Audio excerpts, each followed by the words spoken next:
Hello, and thank you for having me. Thank you for doing this.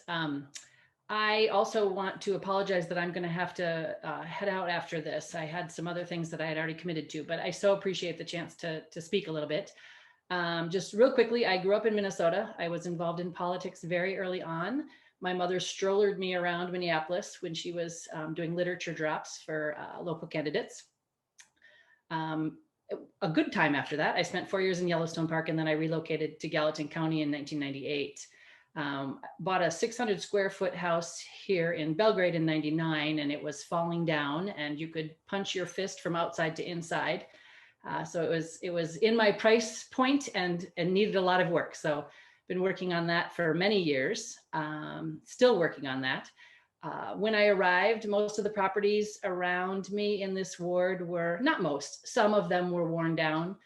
Some of them were falling apart just like mine was. One of the things that I so appreciate is that has changed in my 22 years here. Most of the properties around me look beautiful, and people are caring about them and renovating them, and I think caring about their community. And those are important things to me. So it was really nice to see that. Kids are using the parks. Some kids are even playing in the neighborhood, which is unusual. If you're as old as I am, and some of you are, that was normal back when we were kids, and that just doesn't happen now. So I love seeing that. I love seeing that this community is becoming more of a community. So why I'm running, two things.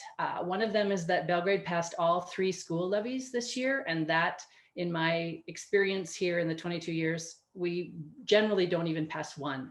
So passing 3 was a monumental achievement. And then the library community center that we are working to get funded so we can build.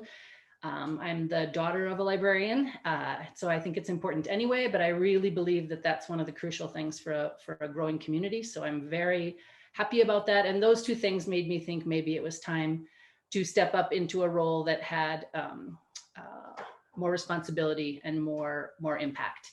And so the other piece about it is, as was already said, is that it's nonpartisan, and that was important to me. I'm more interested in that sort of problem solving right now in my life, so that's a good choice.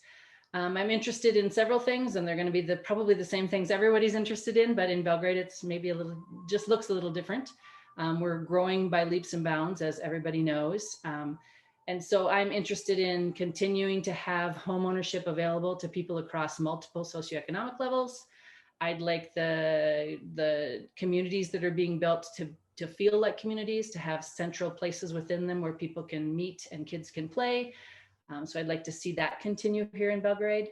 I also want to see the city grow a bit more. It's got a lot of opportunity. We have a lot of opportunity for small businesses. One of the things, I was at an event last night, and we were talking about how there's a lot of opportunity now to live in Belgrade, and the city itself and the living opportunities are significantly better, I would say, than when I moved here. But it's still not a place that many of us can work, and it's still not a place that we're spending our money to play. So I'm interested in a vibrant downtown that enables us to stay here and spend our money here instead of going elsewhere to do that. And I think we're on the cusp of that, and I'd like to help make that happen. Awesome, Martha. I'm going to have you wrap it up because we do have other candidates. No problem. Yeah. I didn't realize it was that long. Sorry. Yeah. Everybody cares. Transportation is the other piece. So that's it.